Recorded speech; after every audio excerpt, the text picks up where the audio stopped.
All right. Good afternoon. So honored to be able to be here today and to be able to represent the West Division, to represent the University of Memphis, and for all Memphians. It is definitely a special opportunity.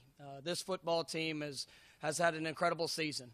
It's been one that there's been adversity, there's been schedule changes, there's been injuries, there's been an incredible response to every situation that they faced. And we have a wonderful group of senior leaders. We've got an extremely talented group of newcomers and young men that have all come together to form a very special, cohesive unit and football team. It's been an incredible journey to get to this point and to be able to take the steps necessary to win the West Division, which was a wonderful accomplishment in its own right, and once again for the opportunity to play in this game, a championship game against a undefeated, great football team in Central Florida with a wonderful coaching staff, and we know that it's gonna be a wonderful game to be a part of, but a great challenge too.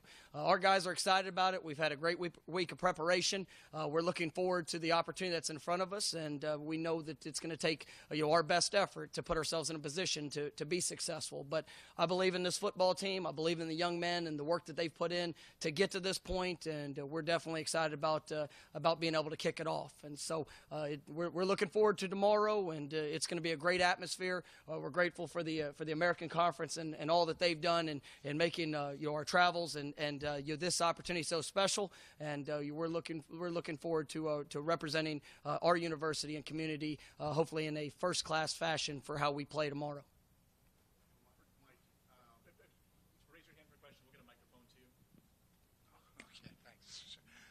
Mike, you played Central Florida earlier. Memories of that game, and what have you done since that's created an upward trajectory that's put you into the top 20? Well, this is our third trip to Orlando, and the first two didn't go exactly the way that we hoped, but looking back at that first game, that was a great learning experience for us. It was one that we didn't feel that we played as to the ability of what we're capable of, but Central Florida had a great deal to do with that. They're a phenomenal football team. We knew going into that game that it was going to be a challenge. Our first road trip, we were coming off a couple early season games where we faced some adversity and some injuries that showed up, and we had some newcomers that were learning how to communicate. They were learning how to play together. We turned the ball over multiple times offensively.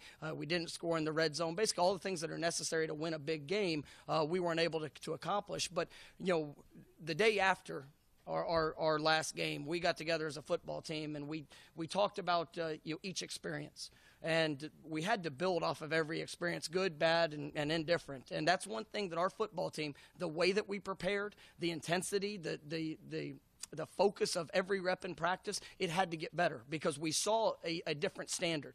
We saw what could happen if we did not play to the best of our ability, and our kids, they responded to that. And credit to our coaching staff. I mean, the assistant coaches, coordinators, everybody had a part into selling the same message. But our kids took it and ran. And we talked about midway through the season. You look at college football, you see half the teams in it kind of get complacent with where they are, and then a select few of them continue to progress week in and week out, building off the experiences that they have. And that's something I think I've seen our football team do. Mike, they're calling this the biggest game in Memphis history. With what you've accomplished, what's there for the taking if you can win tomorrow? Can you talk on that about the magnitude of this game for this program in this city? Oh, no, it's a huge game. And when you sit down before the year and all the way back to January, each coach, each player sets out a line of goals of what we want to do. How do we want to see our football team progress? And tomorrow is we're getting closer.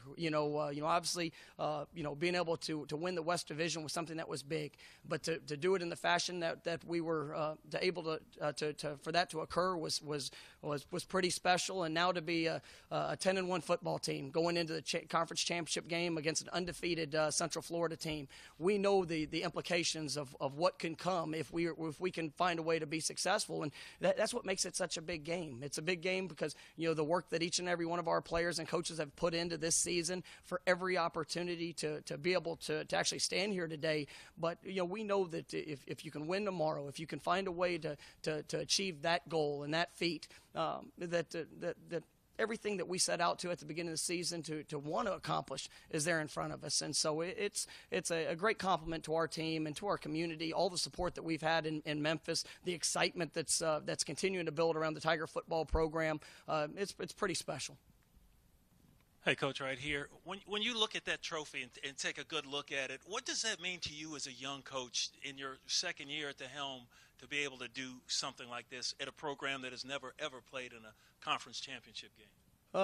It means a lot. It means, I purposely I got to see the trophy there at Media Day, and I purposely stay pretty far away from it because there's a lot of work that has to go into to being able to stand next to that trophy. And, our goal and our aspirations are to be able to do everything in our power tomorrow for 60 minutes. And hopefully we can get a little bit closer than where I am to it right now. But it's a great compliment to our program. These young men, I've got a group of seniors that's the winningest group of seniors that in program history. We also have a football team that is a young team. And, we've had 35 freshmen that have played in our first 2 seasons. And so seeing that group come together with the experience, with the youth, and everybody come to you work together for a common cause, and to do it to perform at the level that they have, through the adversity that we've seen, whether it be weather, whether it be injuries, regardless of what's occurred during the season, they've built off of each of those experiences, and that is the grand prize when it comes to our conference, and being able to put ourselves in a position to control what we can control. It's definitely a special feeling to be on this stage, and hopefully we can get a little closer tomorrow. Hey, Coach, I want to build on that a little bit. You're talking about the success of the program and what this game could mean to your program. What could this game possibly mean for the conference to get them a bit more credibility in the college football committee? Well, I think anybody that watches college football and knows anything about the American Conference, that you can see the credibility of our conference in our actions. You look at the non-conference schedule that we play, that the schools within our league plays throughout the season, and the success that we've had. The coaches, the players. Last year we had 15. NFL draft picks from our schools. This year it's going to be another big number with the talented players that you see coming through. The recruiting, the I could say almost a new standard of recruiting within our league. It's definitely a special league to be a part of. And you play a game like this. I mean, it's incredible because all eyes across the country are going to be watching this one because of, like we said, you got 2 teams that come together and there's only been 1 loss. And that 1 loss came at the hands of the other one. So, it's a special league to be a part of. So much versatility. Just a very, very quality conference to be a part of. Yeah, Mike. Both teams tomorrow have very productive quarterbacks. In fact, the league is filled with good quarterbacks. Is that just becoming a standard for the way the league plays football? Yeah, it's an exciting brand of football, and you look at the versatility. I mean, you look at the Navy triple option. You look at obviously it's, what Central Florida does, what we do. I mean, you can go all the way across. Each football team in our league is unique in its own set. But how we play offense, how we play defense.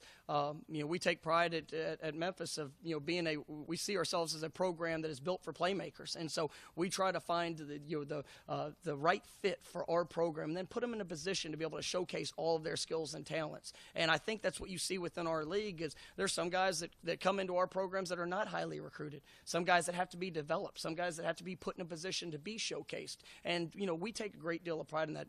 Our leading receiver Anthony Miller started at Memphis as a walk-on.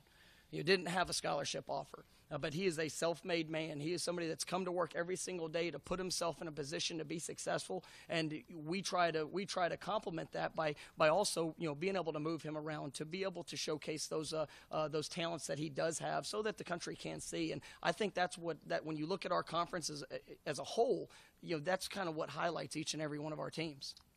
Coach, you've had a spot locked up in this game for 2 weeks. The East Division champion was only decided last week. I know you guys probably would have liked to host. That would have been the case if USF won. But given the fact that you guys lost to UCF and you didn't play as well as you would have liked to, were the guys excited that they get another shot here against UCF? Well, we're excited for the opportunity to play in this game. And, honestly, we had no control over, who we were going to play, where we were going to play.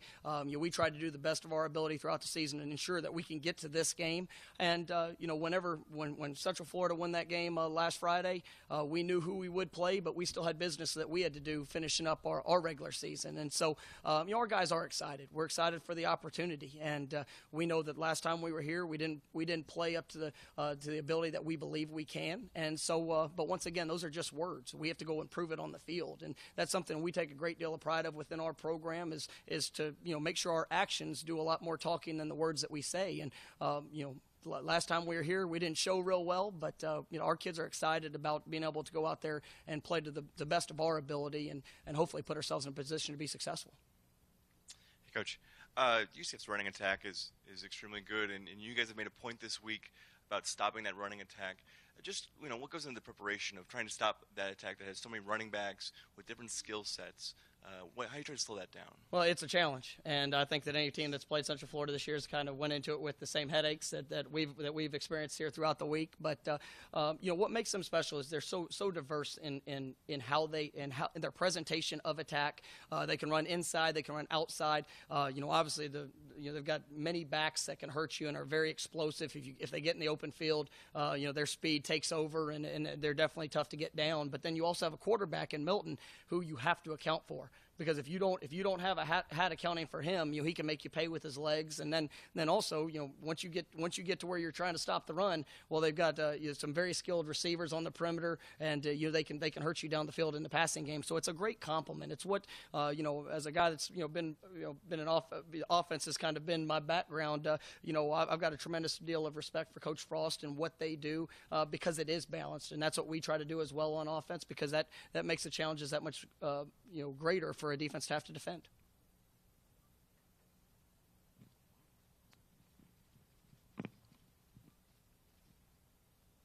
Mike, there's been talk about revenge, redemption, from that first game. With everything at stake now, do you try to push those buttons or minimize those buttons, especially when you look at the history between these two teams where UCF has won 10 in a row? How does all that play into tomorrow's game? It really doesn't. I'd like to believe that we're not the same team that we were in week 4 of the season, and we've built ourselves to where we are now. Do you learn from the experience that we had? Yes, but Central Florida is also a different team than what they were. They've improved. They've progressed. They've been battle tested as well. So, revenge is not a factor because that's just an outward emotion of what you try to do. These guys are excited about playing in the game, and it's the greatest thing. We're sitting there talking as a coaching staff and as a football team to be able to play in a championship game. There's so many people that have been a part of this game for many years and never get the opportunity. So our kids, we prepared. We worked hard. We put everything we have into this week of getting ready for the championship game, but we also enjoyed it because this is something that they're going to remember the rest of their lives. And as we've been going through this, our process of the week, we've tried to make sure that we take advantage of each one of those days. But I can promise you they're going to cut it loose tomorrow and give everything that they have to work to be successful. But we have enough motivation inwardly to regardless of having to focus on anything from the outside. Mike, what were the most important adjustments that you made since that game against UCF to really get your offense back up to speed there? I think that from that game, that was the worst offensive performance that we've had actually since we've been here as a coaching staff and with this team, and so we really went back and did a lot of self-evaluation, and our guys, we each took accountability for what allowed that circumstance to happen. Coaches, players, everybody involved had to go back and we had to rely on what allowed us to have success up until that point, and we had to build off of what we'd seen can hurt us. And so I think everybody just being accountable to their own personal improvement, making sure that every day that we stepped on that practice field, every game that we had an opportunity to play from that point, we had one focus. It was truly on ourselves and making sure that we put ourselves in a position to be successful. And then when you have the opportunity to make the play in the game because of that preparation, we're in a better situation to be able to make that happen.